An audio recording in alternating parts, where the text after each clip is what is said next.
Welcome viewers. March 3, 1987 mic தன்னுடைய வேலையை முடிச்சுட்டு அன்னைக்கு நைட்டு வீட்டுக்கு வராம கொஞ்ச நேரம் தன்னுடைய ஃப்ரெண்ட்ஸோட வெளியே போலாம் அப்படின்னு முடிவு பண்றாரு. சோ இன்னைக்கு நைட்டு தான் லேட்டா தான் வீட்டுக்கு வருவேன் அப்படிங்கறத தன்னுடைய ஒய்ஃப் கிட்ட சொல்லலாம் அப்படின்னு வீட்டுக்கு போன் பண்றாரு. அப்படி போன் பண்ணும் பொழுது ரிங் போயிட்டே இருக்கு. போன் அட்டன் பண்ணவே இல்ல. சந்தேகம் அடைஞ்ச மைக் உடனே தன்னுடைய நெய்பருக்கு கால் பண்ணி, நான் வீட்டுக்கு போன் பண்ணேன், என்னுடைய ஒய்ஃப் போனை எடுக்கவே இல்ல, கொஞ்சம் வீட்டுல போய் செக் பண்ணி பாக்குறீங்களா அப்படின்னு கேக்குறாரு. அதே போல அந்த நெய்பரும் மைக்குடைய வீட்டுக்கிட்ட போறாரு. வீட்டுடைய கதவை தட்டி பாக்குறாரு. கேத்தி வீட்டுல இருக்கீங்களா அப்படின்னு சத்தம் போட்டு பாக்குறாரு. ஆனா வீட்டுக்குள்ள இருந்து எந்த ஒரு ரெஸ்பான்ஸுமே இல்ல. சோ ஜன்னல் வழியா வீட்டுக்குள்ள எட்டி பாக்குறாரு. வீட்டுக்குள்ள டிவி ஓடிட்டு இருந்திருக்கு. இத பார்த்த நெய்பர் சந்தேகம் அடைகிறாரு. வீட்டுக்குள்ள டிவி ஓடிட்டு இருக்கு, ஆனா நம்ம கூப்பிட்டதுக்கு எந்த ஒரு ரெஸ்பான்ஸுமே இல்லையே அப்படின்னு. சோ ஏதோ தப்பா இருக்கு, போலீஸ கூப்பிடலாம் அப்படின்னு முடிவு பண்றாரு. ஆனா அப்ப போலீஸ்க்கு கால் பண்றதுக்கு பதிலா தன்னுடைய காரை எடுத்துட்டு அங்கிருந்து கரெக்டா ஒரு 1/2 கிலோமீட்டர் தூரத்தில் இருக்கிற சிட்டிக்கு போறாரு. அங்க போலீஸ பார்த்து கையோட போலீஸ கூட்டிட்டு வராரு. அப்படி போலீஸ் வந்து செக் பண்ணி பார்க்கும் பொழுது வீட்டுடைய கதவு லாக்ல தான் இருக்கு, அதாவது பூட்டப்படல, ஆனா கதவு மூடி இருக்கு. அப்ப போலீஸ் ஆபீசர் அந்த நெய்பர் கிட்ட, நீங்க வந்து செக் பண்ணும் பொழுது கதவு லாக்கா இருந்துச்சு அப்படின்னு கேக்குறாரு. அதுக்கு அந்த நெய்பர், இல்ல நான் கவனிக்கல, கதவை தட்டிட்டு நான் சத்தம் மட்டும் தான் போட்டு பார்த்தேன் அப்படின்னு சொல்றாரு. சோ இப்ப போலீஸ் கதவை ஓபன் பண்ணி உள்ள போறாங்க. வீட்டுக்குள்ள முழுவதுமா இருட்டா இருந்திருக்கு. சோ போலீஸ் டார்ச் லைட் அடிச்சுட்டு வீட்டுக்குள்ள சுத்தி முத்தியும் பாக்குறாரு. ஹலோ, யாராவது இருக்கீங்களா அப்படின்னு சத்தம் போடுறாரு. அப்பதான் அங்க லிவிங் ரூம் சோஃபால 4 வயதான டாஷா அடிக்கப்பட்டு எந்தவித அசைவும் இல்லாம கிடக்கிறத பாக்குறாங்க. உடனே போலீஸ் போய் செக் பண்ணி பாக்குறாங்க. 4 வயதான டாஷா இன்னும் உயிரோட தான் இருக்கா. அப்போ பக்கத்து ரூம்ல குழந்தை அழுகிற சத்தம் கேக்குது. இதை கேட்ட போலீஸ் தன்னுடைய கையில் இருந்த கன் எடுத்துட்டு முன்னாடி இப்படி காமிச்சிட்டு டார்ச் அடிச்சுட்டு சர்ச் பண்ண ஆரம்பிக்கிறாரு. அங்க பக்கத்து ரூம்ல 2 மாதங்களேயான ஷாம் எந்தவித காயங்களுமே இல்லாம தொட்டில்ல அழுதுட்டு இருக்கிறத பாக்குறாரு. அதற்கு பிறகு பக்கத்து ரூமுக்கு போறாரு. அங்க மைக்குடைய மனைவியான கேத்தி உடம்புல துணி இல்லாம கைகள் பின்னாடி கட்டப்பட்ட நிலைமையில ரத்த வெள்ளத்துல இறந்து கிடக்கிறத பாக்குறாரு. ஆனா போலீஸ்க்கு அப்ப தெரியாது இந்த கேஸ் அவ்வளவு சிம்பிளா முடிய போற ஒரு கேஸ் இல்ல அப்படிங்கறது. சோ கேத்தியை கொலை பண்ணது யாரு, எதுக்காக கொலை பண்ணிருப்பாங்க, எப்படி போலீஸ் கில்லரை கண்டுபிடிச்சாங்க அப்படிங்கிற இந்த கேஸுடைய இன்வெஸ்டிகேஷன் மற்றும் ஃபாரன்சிக் உடைய டெக்னாலஜி அந்த டைம்லயே இந்த கேஸ்க்கு எப்படி ஹெல்ப் பண்ணுச்சு அப்படிங்கிற எல்லா டீடைல்ஸும் தான் இன்னைக்கு வீடியோல நம்ம ரொம்பவே டீடைல்டா டீகோட் பண்ண போறோம். நீங்க பார்த்துட்டு இருக்கிறது சரவணன் டீகோட்ஸ். நான் உங்கள் சரவணன். வாங்க இன்னைக்கு வீடியோக்குள்ள போலாம்.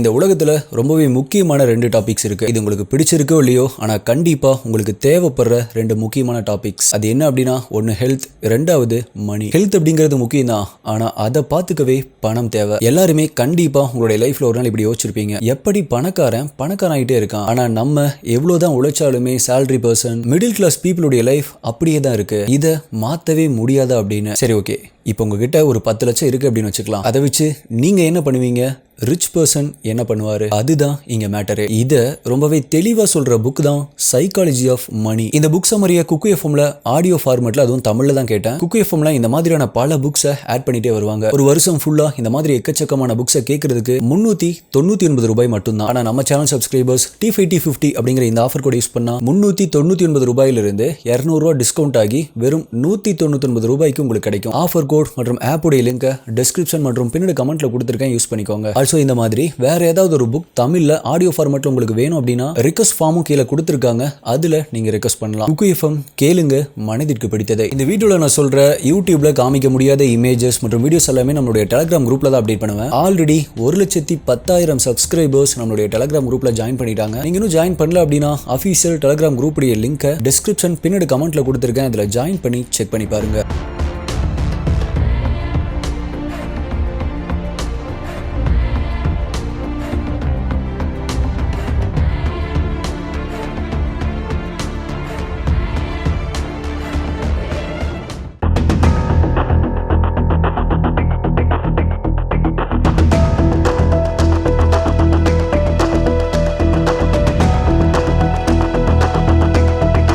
கேத்தரின் லூயிஸ் மார்டின் அக்டோபர் 25, 1959 பிறக்கிறாங்க. அவங்களுடைய ஹை ஸ்கூல் படிக்கும் பொழுதுதான் அவங்களுடைய கணவரான மைக்கை மீட் பண்றாங்க. அதற்கு பிறகு டேட் பண்ண ஆரம்பிச்ச இவங்க கொஞ்ச நாட்களிலேயே 2 பேருமே கல்யாணம் பண்ணிக்கலாம் அப்படிங்கிற முடிவுக்கு வராங்க. ஆனா அப்படி 2 பேருமே கல்யாணம் பண்றதுக்கு முன்னாடி மைக் போதைப் பொருள் விற்ற குற்றத்திற்காக 2 வருடங்கள் ஜெயில அடைக்கப்படுறாரு. அப்படி மைக் ஜெயிலுக்கு போனாலுமே அவர் வெளியே வர்ற வரைக்குமே வெயிட் பண்ணி அவரையே கல்யாணம் பண்ணிக்கலாம் அப்படின்னு முடிவு பண்றாங்க கேத்தி. அதே போல 2 வருடங்களுக்கு பிறகு ஜெயில இருந்து மைக் ரிலீஸ் ஆனதுக்கு அப்புறமா மைக் மற்றும் கேத்தி 2 பேருமே கல்யாணம் பண்ணிக்கிறாங்க. அதற்கு பிறகு இவங்களுக்கு 4 வயதான டாஷா மற்றும் 2 மாதங்களான ஷான் அப்படிங்கிற குழந்தைகள் பிறக்கிறாங்க. கேத்தியுடைய அப்பா தான் மைக்குக்கு தன்னுடைய பிசினஸ்லயே ஒரு வேலை போட்டு கொடுக்கறாரு. இப்படி சூழ்நிலை போயிட்டு இருந்தப்பதான் நான் இன்ட்ரோல சொன்ன விஷயங்கள் நடக்க ஆரம்பிச்சிருக்கு.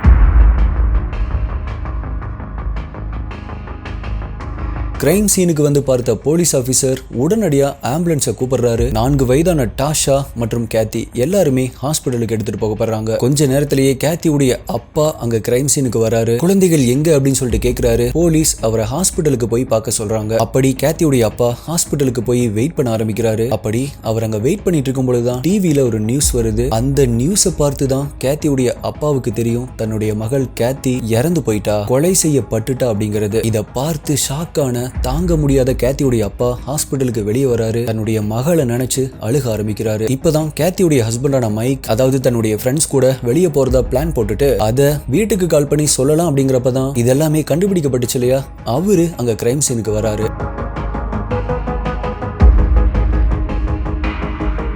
அப்படி மைக் கிரைம் சீனுக்கு வந்தப்ப அங்க கிரைம் சீன்ல இருந்த போலீஸ் இன்வெஸ்டிகேட்டர்ஸ் மைக்குடைய நடவடிக்கைகளை நோட் பண்ண ஆரம்பிக்கிறாங்க. அப்போ மைக் ப்ளூ டி-ஷர்ட் மற்றும் ப்ளூ ஜீன்ஸ் போட்டிருந்திருக்காரு. அப்பதான் அங்க இருந்த போலீஸ் ஆபீசர்ல ஒருத்தர் மைக்குடைய டி-ஷர்ட்ல ஸ்டெயின்ஸ் இருக்கிறத பாக்குறாரு. அது ரத்த கரையா இல்லையா அப்படிங்கறதெல்லாம் தெரியல, ஆனா ஏதோ ஒரு கரை இருந்திருக்கு. அதே நேரத்துல கிரைம் சீன்ல வீட்டுக்குள்ள இருக்கிற பாத்ரூம்ல பிளட் இருக்கிறத போலீஸ் நோட் பண்றாங்க. அப்படின்னா கில்லர் கொலையை பண்ணிட்டு அந்த வீட்டுல இருந்து கிளம்புறதுக்கு முன்னாடி பிளட் எல்லாத்தையுமே அங்க பாத்ரூம்ல கிளீன் பண்ணிட்டு போயிருந்திருக்கணும். தன்னுடைய கைகளை, தன்னுடைய கத்திய கழுவி இருக்கலாம் அப்படின்னு போலீஸ் நினைச்சாங்க. அப்பதான் போலீஸ் இன்னொரு விஷயத்த நோட் பண்றாங்க. வீட்டுடைய கதவு, ஜன்னல் அப்படின்னு எதுவுமே ஒண்ணுமே ஆகல. எங்கேயுமே ஃபோர்ஸ்டு என்ட்ரி இல்ல. அப்படின்னா கில்லர் மெயின் டோர் வழியா தான் வந்திருக்கணும். மெயின் டோர் வழியா வந்திருக்கணும் அப்படின்னா கேத்தி அவங்கள உள்ள அனுமதிச்சிருக்கணும். வீட்டுக்குள்ள அனுமதிச்சிருக்காங்க அப்படின்னா கில்லர் கேத்திக்கு தெரிஞ்சவங்களா தான் இருக்கணும். கேத்தியுடைய உடல் இப்ப அட்டாப்சிக்கு அனுப்பப்படுது. அதுல கேத்தி ரேப் பண்ணப்பட்டு 19 முறை கத்தியால குத்தப்பட்டிருக்காங்க அப்படிங்கிறது தெரிய வருது. ஒரு கில்லர் இல்ல ஒரு ஸ்ட்ரேஞ்சர் வந்து பணத்துக்காக இல்ல வேற எதுக்காவது அட்டாக் பண்றான் அப்படின்னா கண்டிப்பா அவன் இத்தனை முறை குத்த மாட்டான். மோட்டிவ் ஆஃப் மர்டர் பர்சனல் மோட்டிவா தான் இருக்கணும் அப்படின்னு திங்க் பண்ணாங்க போலீஸ். மேலும் அங்க கிரைம் சீன்ல கிடந்த கேத்தி உடைய உடைகளை வச்சு அங்க கிரைம் சீன்ல என்ன நடந்திருக்கும் அப்படிங்கறத போலீஸால அனுமானிக்க முடிஞ்சது. கேத்தி கிரைம் சீன்ல நேக்கடா இருந்திருக்காங்க. அவங்க போட்டிருந்த ட்ரெஸ் எல்லாமே அவங்களுக்கு பக்கத்துல ஃபோல்ட் பண்ண மாதிரி கீழே வைக்கப்பட்டிருந்துச்சு. சோ கேத்தியுடைய உடைகளை கில்லர் பிடிச்சு இழுக்கவெல்லாம் இல்ல, கிழிக்கவெல்லாம் இல்ல. கேத்தி அவங்களே தான் தன்னுடைய ட்ரெஸ்ஸை ரிமூவ் பண்ணிருக்காங்க. அத பக்கத்திலேயே மடிச்ச மாதிரி ஃபோல்ட் பண்ண மாதிரி கீழே வச்சிருக்காங்க.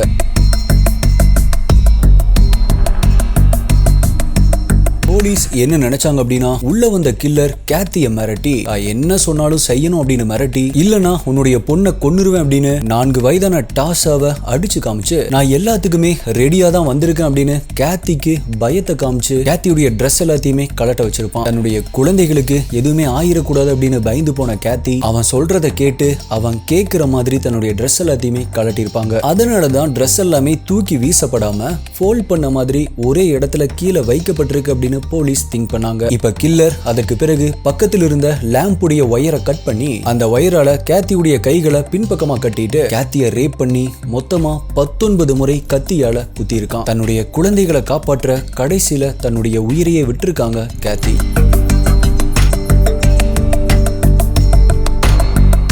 ஹாஸ்பிட்டல்ல அட்மிட் பண்ணப்பட்ட 4 வயதான டாஷா இனிமே கோமா நிலைமையில தான் இருக்காங்க. டாக்டர்ஸ் தொடர்ந்து ட்ரீட்மெண்ட் பண்ணிட்டே வராங்க. ஆனா அதே நேரத்துல கேத்தியுடைய ஹஸ்பண்டான மைக்க விசாரணை வளையத்துக்குள்ள கொண்டு வராங்க போலீஸ் ஆபீசர்ஸ். மைக் அந்த சமயத்துல ரொம்பவே எமோஷனலா இருந்திருக்காரு. கேத்தியை நினைச்சு ரொம்பவே ஃபீல் பண்ண மாதிரி இருந்தாலுமே இந்த மாதிரியான சூழ்நிலையை நிறையவே பார்த்திருக்காங்க போலீஸ் அப்படி சந்தேகப்படுறதுக்கு காரணம் மைக் அன்னைக்கு வேலைக்கு போயிட்டு வீட்டுக்கு வராமலேயே தன்னுடைய ஃப்ரெண்ட்ஸோட வெளியே போலாம் அப்படின்னு பிளான் பண்ணிருக்காரு. அதை இன்ஃபார்ம் பண்ண தான் தன்னுடைய ஒய்ஃப் கேத்திக்கு கால் பண்ணிருக்காரு. இந்த மாதிரி பல கேசஸ போலீஸ் பார்த்திருக்காங்க. ஏன் நம்ம சேனல்ல கூட பல கேசஸ பார்த்திருக்கோம். தன்னுடைய ஒய்ஃபை தானே கொலை பண்ணிட்டு இல்ல தன்னுடைய ஒய்ஃபை வேற ஒருத்தரை வச்சு கொலை பண்ணிட்டு கொலை நடந்த அந்த சமயத்துல தான் வேற ஒரு இடத்துல இருந்த மாதிரி காமிக்கிறதுக்காக அங்கிருந்து தன்னுடைய வீட்டுக்கு போன் பண்றது இல்ல பக்கத்து வீட்டு நெய்பருக்கு போன் பண்ணி அவரை போய் வீட்டுல செக் பண்ண சொல்றது. இந்த மாதிரி எல்லாம் பண்றதுனால போலீஸ்க்கு இவங்க மேல சந்தேகம் வராம இருக்கும். அதனாலதான் இப்படி பண்ணுவாங்க. ஆனா இதுல போலீஸ்க்கு இந்த விஷயம்தான் மைக் மேல சந்தேகம் வர்றதுக்கு முதல் காரணமா இருந்துச்சு.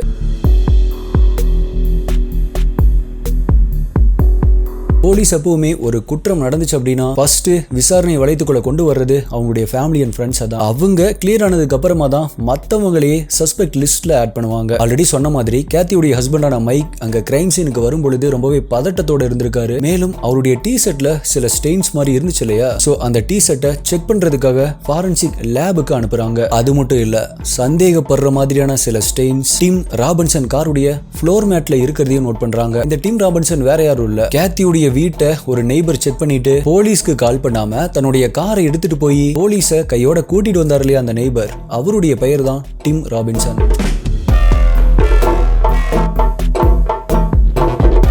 சோ போலீஸ் அவருடைய கார்ல இருக்கிற ஃப்ளோர் மேட்டையும் ஃபாரன்சிக் லேபுக்கு டெஸ்ட் பண்றதுக்காக அனுப்பி வைக்கிறாங்க. இப்ப அட்டாப்சி ரிப்போர்ட்ல மெடிக்கல் எக்ஸாமினர் என்ன சொல்லிருக்காங்க அப்படின்னா, கேத்தியுடைய உடல் கண்டுபிடிக்கப்படுறதுக்கு கரெக்டா 6 மணி நேரத்துக்கு முன்னாடி தான் கேத்தி கொலை செய்யப்பட்டிருக்கணும் அப்படின்னு ரிப்போர்ட்ல சொல்றாங்க. அப்படின்னா சம்பவம் நடந்த அந்த நாள் கரெக்டா மதியம் 1 மணி அளவுல தான் இந்த கொலை நடந்திருக்கணும். அப்படி போலீஸ் விசாரிச்சப்ப கேத்தியுடைய ஹஸ்பண்டான மைக் மற்றும் அந்த நெய்பர் டிம் ராபின்சன் 2 பேருமே மதியம் 1 மணிக்கு நாங்க எங்களுடைய ஒர்க்ல தான் இருந்தோம், நாங்க வேலை செய்யற இடத்துல தான் இருந்தோம் அப்படின்னு சொல்றாங்க. போலீஸ் அதே மாதிரி அவங்க வேலை செஞ்சுட்டு இருந்த கம்பெனில விசாரிச்சு பாக்குறாங்க. மைக் மற்றும் டிம் ராபின்சன் 2 பேருமே அந்த டைம்ல ஒர்க் பிளேஸ்ல தான் இருந்தாங்க அப்படிங்கிறதுக்கான அளவை இருந்திருக்கு. விசாரணை இப்படி போயிட்டு இருந்த சமயத்துல தான் கோமால் இருந்த 4 வயதான டாஷா சுய நினைவுக்கு வராங்க. போலீஸ் டாஷா கிட்ட விசாரிக்கும் பொழுது, அன்னைக்கு எங்களுடைய வீட்டுக்கு ஒரு நபர் வந்தது எனக்கு ஞாபகம் இருக்கு அப்படின்னு சொல்றாங்க.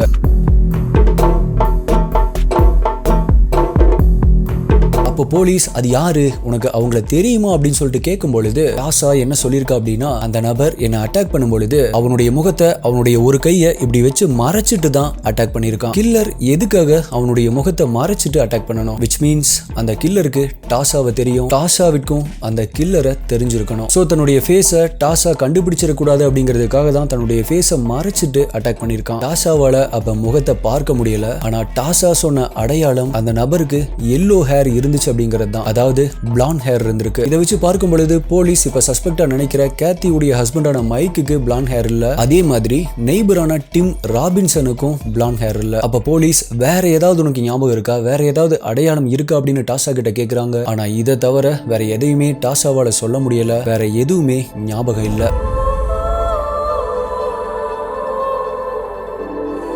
இப்ப கரெக்டா ஃபாரன்சிக் லேப்ல அனுப்பப்பட்டிருந்த டெஸ்ட் ரிசல்ட்ஸ் வருது. அந்த டெஸ்ட் ரிசல்ட்டை பார்த்த போலீஸ் மட்டும் இல்ல, எல்லாருமே ஷாக் ஆனாங்க. அப்படி அந்த டெஸ்ட் ரிசல்ட்ல என்ன இருந்துச்சு, போலீஸ் எப்படி கில்லரை கண்டுபிடிச்சாங்க அப்படிங்கிற ரொம்பவே ஷாக்கிங்கான விஷயங்களை பார்ட் 2 வீடியோல நாளைக்கு பார்க்கலாம்.